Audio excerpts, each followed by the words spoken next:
have to do it all one tempo, right? You know, 1, 2, 3, 4, 5, 6, 7, 8. We can do that, that's fine. But what if you changed it up a little bit? How about 1, 2, 3, 4, 5, 6, 7, 8, or 1 and 2 and 3 and 4 and 5, 6, 7, 8. So you can speed things up or slow things down. What if you did like 1 E, 2 E, 3 E, 4 and 5, 6, 7, 8.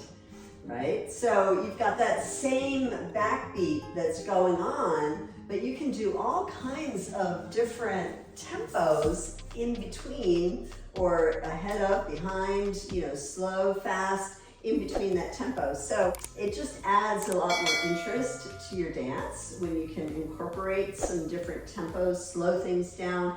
A stop is okay. I mean, it's okay to pause for a moment in a dance. It adds anticipation, if you will. Let's say for this exercise, we're going to do an accent move on a certain count. So let's say group 1 would do the odd numbers. 1, 2, 3, 4, 5, 6, 7, 8, right?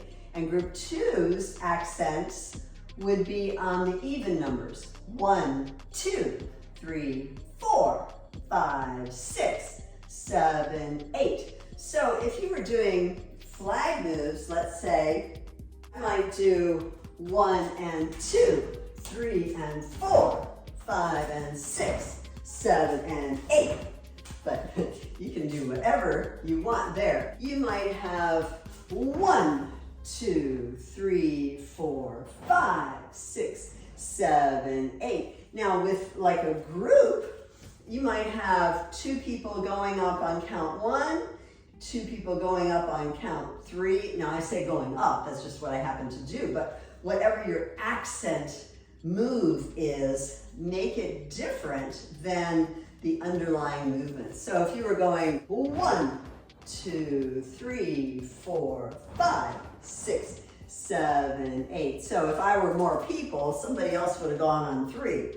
So you get the idea. So you want to try to change up the accent to, you know, make it interesting.